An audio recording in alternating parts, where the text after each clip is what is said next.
लूशांग ने अपने हाथ जेबों में डाले और जब उसका शरीर मार्शल फायर छोड़ रहा था, वह आसमान में शहर की ओर उड़ने लगा। उसकी आंखें गंभीरता से चमकने लगीं। उसने अपना हाथ आगे बढ़ाया और अपना ध्यान स्थिर किया, यह महसूस करते हुए कि वह अब शक्ति इकट्ठा करना जारी नहीं रख सकता। अगर वह जारी रखता तो वह स्वर्ग, पृथ्वी और अपने ग्रह की प्रकृति की ऊर्जा को पूरी तरह से समाप्त कर देता, जिससे उसकी दुनिया पूरी तरह से शांत हो जाती। रात हो चुकी थी और आसमान सितारों से भरा हुआ था। शांत भाव से लूशांग ने अनमोल आकाश पर विचार करना शुरू किया और अपने विचारों में डूब गया। यह वैसा ही था जैसा लैन चेन ने कहा था। छोटा नीला ग्रह अब उसे समाहित नहीं कर सकता था और विशाल तारकीय ब्रह्मांड अब से उसका मंच बनने जा रहा था। हमारे लड़के ने अपनी आंखें बंद कर लीं और अपनी मुट्ठी कसकर बंद कर ली। उसे नहीं पता था कि अब उसके पास जो शक्ति थी, उससे वह एक ही वार में किसी ग्रह को नष्ट कर सकता था या नहीं। उसने महसूस किया कि वह अभी भी किसी ग्रह को नष्ट करने में सक्षम होने से बहुत दूर था, क्योंकि ग्रह अंडे की तरह नहीं था, जहां खोल को तोड़ने पर तरल बाहर निकल जाएगा। वह जानता था कि ग्रह का अंदरूनी हिस्सा सबसे अधिक प्रतिरोधी हिस्सा था। उसकी आंखें खुशी से चौड़ी हो गईं और उसका ध्यान उसकी मुट्ठी पर केंद्रित हो गया। वह बहक रहा था। वह अभी-अभी स्तर 9 पर पहुंचा था और पहले से ही ग्रहों को नष्ट करने के बारे में सोच रहा था। उस पल उसके सिर में किसी की मदद मांगने की आवाज सुनाई देने लगी। लूशांग ने जमीन की ओर देखना शुरू किया और उसकी आंखें डर और भ्रम में चौड़ी हो गईं जब उसने देखा कि कई आवाजें मदद मांग रही थीं। वह जानने के लिए उत्सुक हो गया कि क्या हो रहा था। लूशांग उन शहरों में से एक को देखने में सक्षम था जिस पर जी की सेना द्वारा हमला किया जा रहा था। जमीन लाशों से भरी हुई थी और आंखों में आंसू लिए एक मां अपनी बेटी को गले लगा रही थी। अब जब मार्शल संत भी हार गए थे, तो कोई नहीं जानता था कि उन्हें कौन बचा पाएगा। डर और निराशा से भरे चेहरों के साथ जीवित बचे लोगों ने अपना मुंह खोला और मदद के लिए चिल्लाना शुरू कर दिया। यह सुनकर लूशांग की आंखें आश्चर्य से चौड़ी हो गईं और उसका जबड़ा सदमे में खुला रह गया। हमारे लड़के ने अपनी आंखें बंद कर लीं और ध्यान केंद्रित किया, जिससे उसके शरीर से नीली मार्शल ऊर्जा निकलने लगी। उसने अपनी आध्यात्मिक ऊर्जा को सक्रिय करने का फैसला किया। लूशांग की ऊर्जा पूरे इलाके में फैलने लगी, पूरे इलाके को स्कैन करने लगी। लूशांग इतना शक्तिशाली था कि उसकी ऊर्जा पूरे देश में फैलने लगी। कई सेकंड बाद इसने पूरे ग्रह को कवर कर लिया। उसने अपनी आध्यात्मिक ऊर्जा का उपयोग करके पूरे ग्रह को स्कैन करने की योजना बनाई थी। कहीं और एक जी था जो झेनियों को पकड़े हुए था, जिसके सिर में चोट लगी थी, जबकि इजी की आंखें बुराई से चमक रही थीं। एक मुस्कान के साथ उसने अपना हाथ बढ़ाया और बताया कि संरक्षक देवता जिन पर मनुष्य भरोसा करते थे, वे कुछ भी नहीं बल्कि कमजोर थे। इजी ने झेनियों के सिर को कसकर पकड़ लिया। उसका चेहरा घावों से भरा था और उसने जो मुखौटा पहना था वह टूट गया था। चाहे जितनी भी बार इजी ने इस अनुभूति का अनुभव किया हो, इससे उसे हमेशा बहुत मजा आया। इजी ने अपना मुंह खोला और हंसना शुरू कर दिया, क्योंकि उसे हमेशा यह देखकर संतुष्टि मिलती थी कि कैसे एक निम्न सभ्यता के मूल निवासी एक भारी शक्ति के सामने कांपते हैं। उनके चेहरे डर से भरे होते हैं। वह झेनियों के पास गया और एक दुष्ट मुस्कान के साथ मनुष्यों को कमजोर लेकिन जिद्दी कहा। घायल झेनियों ने एक भी शब्द नहीं कहा। वह जानती थी कि वह कुछ नहीं कर सकती। उसकी आंखें क्रोध से चमकने लगीं, क्योंकि अगर वह अपने दो दोस्तों के साथ शर्त नहीं लगाता तो वह एक और महीने तक ग्रह को नष्ट करने का आनंद ले सकता था। उसने उसके सिर को कसकर पकड़ लिया और एक गंभीर नजर से इसे आखिरी बार दोहराने का फैसला किया। उन्हें ग्रह के सभी संसाधनों को सौंपने का आदेश दिया। उसकी आंखें दुष्टता से भर गईं और उसके चेहरे पर एक आत्मविश्वास भरी मुस्कान फैल गई, क्योंकि उसने यह स्पष्ट कर दिया कि अन्यथा वह ग्रह पर सभी सभ्यताओं को एक शहर प्रति घंटे की दर से नष्ट कर देगा और सभी को मार देगा। जेन्यू इतनी घायल हो गई थी कि वह बेहोश हो गई। इजी ने उसका सिर छोड़ दिया और उनसे जल्दी से जल्दी ग्रह के सभी संसाधन लाने के लिए कहा। जेन्यू का शरीर आसमान से नीचे गिरने लगा और फिर जमीन पर जा गिरा। इजी ने बताया कि सभ्यताओं को नष्ट करना भी एक बहुत ही थकाऊ और उबाऊ काम था। जेन्यू का शरीर जमीन पर जोर से गिरा और उसके टुकड़े टुकड़े हो गए। यह देखकर सभी घबरा गए, क्योंकि उन्हें पता था कि वे बर्बाद हो चुके हैं। तभी एक आदमी ने आसमान की ओर इशारा किया और हैरान भाव से सभी को देखने के लिए कहा। सभी ने अपना सिर उठाया और आसमान की ओर देखने लगे, जिससे उनकी आंखें भ्रम और आश्चर्य से चौड़ी हो गईं। उनके जबड़े सदमे में खुले रह गए, क्योंकि किसी को नहीं पता था कि क्या हो रहा है। इजी ने उन्हें गंभीर नजर से देखना शुरू कर दिया और आश्चर्य से खुद को रोक नहीं पाया कि वे सभी उसकी ओर क्यों देख रहे थे। उसे नहीं पता था कि वे अब मरने से डरते नहीं थे। उसकी आंखें डर और आश्चर्य से चौड़ी हो गईं। उसे एहसास हुआ कि वे उसे नहीं देख रहे थे, बल्कि उसके सिर के ऊपर किसी चीज को देख रहे थे।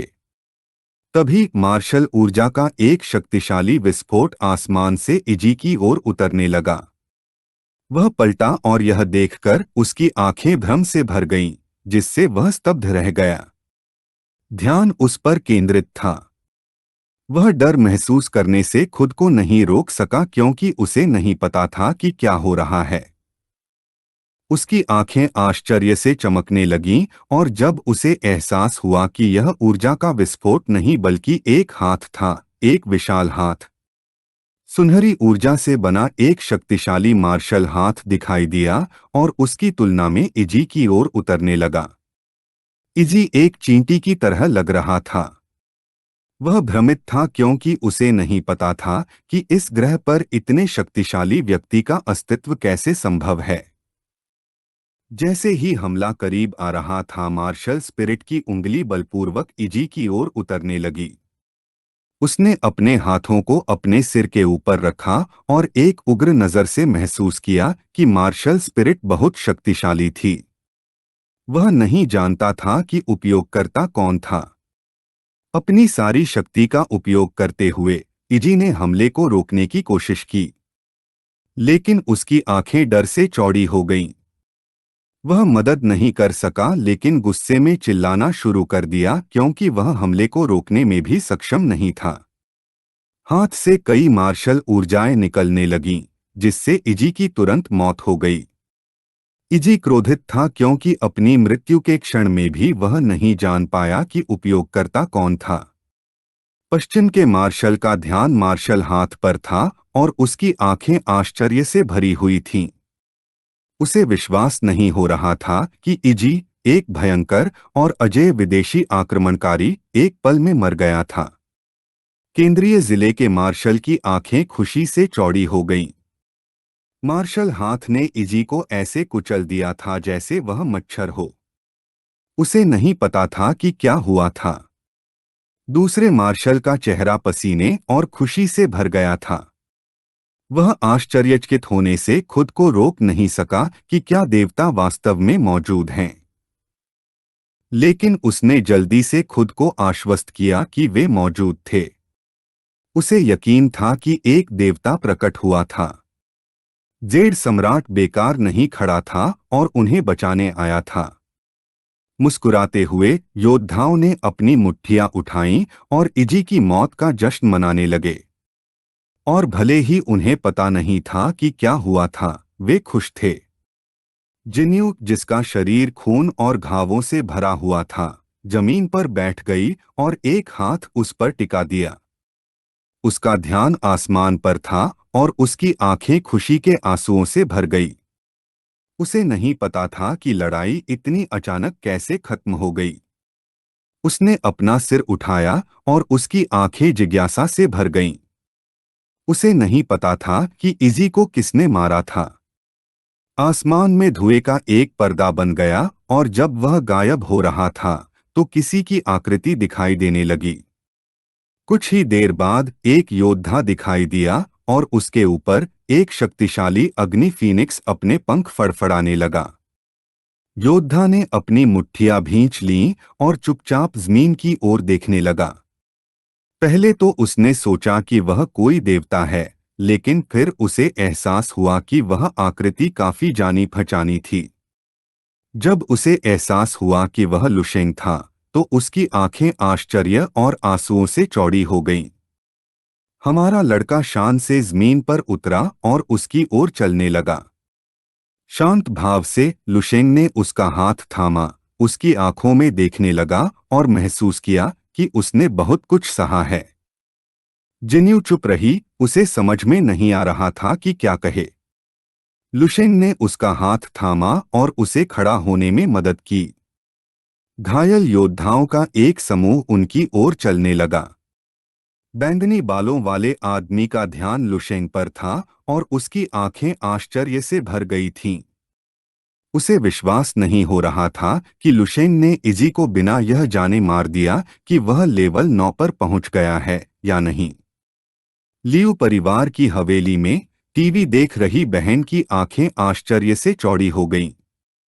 उसने अपने मुंह पर हाथ रखा और पूछा कि क्या यह वास्तव में लुशेंग था। पीछे खड़े माता पिता का ध्यान टीवी पर केंद्रित था और उनके मन में जिज्ञासा भर गई। भ्रमित नजर से मां ने अपना हाथ अपने मुंह पर रखा और पसीना बहाए बिना नहीं रह सकी। उसे विश्वास नहीं हो रहा था कि लुशेंग इतना महान था। पिता की आंखें भ्रम में चौड़ी हो गईं और वह मुंह खोले बिना नहीं रह सका। उसी समय लुशेंग की सहेली भी टीवी देख रही थी। उसे यह देखकर पसीना आने लगा कि लुशेंग ने इजी को हरा दिया है। दाढ़ी रखने वाले गुरु टीवी देखते हुए अपनी दाढ़ी को सहलाने लगे और लुशेंग को देखकर आश्चर्यचकित हो गए। लियू कैमिंग ने अपनी मुट्ठियां भींच लीं और सदमे में चले गए। उन्हें विश्वास ही नहीं हुआ कि लुशेंग युद्ध के देवता थे। खुशी से चमकती आंखों के साथ लुशेंग ने अपने हाथ आगे बढ़ाए और मुस्कुराते हुए देर से आने के लिए माफी मांगी, यह बताते हुए कि वह अभी-अभी एकांत से बाहर आया है। सभी योद्धा चुपचाप हमारे लड़के को देखने लगे, समझ में नहीं आ रहा था कि क्या कहें। जेन्यू, जिसकी आंखें बंद थीं, एक ऐसे दुश्मन के बारे में सोचने लगी जिसे उनमें से कोई भी मार्शल संत हरा नहीं पाया था। उसे लुशेंग ने बिना देखे ही कुचल दिया था। उसने इसे बहुत बेतुका माना क्योंकि दुष्ट भाले को भी नहीं पता था कि उसे किसने मारा था। उसने सोचा कि क्या लुशेंग अभी भी इंसान है और क्या यह उचित है कि कोई व्यक्ति जो अभी-अभी लेवल 9 पर पहुंचा है, वह पीक लेवल 10 को मार सके। वह लुशेंग के पास गई और उत्सुकता से पूछा कि उसकी मार्शल स्पिरिट की ऊंचाई कितनी है। उसकी आवाज सुनकर लुशेंग का ध्यान उस पर केंद्रित हो गया और उसकी आंखें आश्चर्य से भर गईं। लुशेंग ने अपना हाथ बढ़ाया और शांत नजर से बताया कि उसने अभी तक अपनी मार्शल स्पिरिट को पूरी तरह से मुक्त करने की कोशिश नहीं की है, क्योंकि स्वर्ग से शक्ति प्राप्त करना और पृथ्वी बहुत विशाल थी और नीले ग्रह की नींव को नष्ट कर सकती थी। उसे पता चलने से पहले अधिक उन्नत संसाधन प्राप्त करने के लिए लैंचेंग के साथ जाना पड़ा। जेन्यू खड़ा हो गया और चुप रहा। एक हर्षित नजर के साथ दक्षिणी मार्शल ने अपनी मुट्ठी उठाई और घोषणा की कि लुशेंग युद्ध का देवता और मानवता का उद्धार करता था। केंद्रीय जिला मार्शल ने चुपचाप लुशेंग को देखना शुरू कर दिया। उन्होंने आखिरकार इतिहास के जन्म को देखा था और उनके अनुसार लुशेंग बहुत शक्तिशाली था। काले बालों वाले व्यक्ति की आंखें भ्रम में चौड़ी हो गईं जब उन्होंने महसूस किया कि सुंदर लुशेंग कोई और नहीं बल्कि ड्रैगन राष्ट्र के प्रसिद्ध मार्शल संत थे। यह सुनकर सभी का ध्यान हमारे लड़के की ओर गया। वे सभी उसकी ओर दौड़ने लगे। यह देखकर लुशेंग घबरा गया। सभी ने लुशेंग को घेर लिया और अपनी मुट्ठी उठाई, यह कहते हुए कि वह सबसे शक्तिशाली था। हमारे लड़के की आंखें आश्चर्य से भर गईं, उसे नहीं पता था कि क्या हो रहा था। इस वीडियो का अंत है। अगर आप लोग अगला भाग देखना चाहते हैं तो हमारे चैनल को सब्सक्राइब करें, वीडियो को शेयर करें और लाइक करें।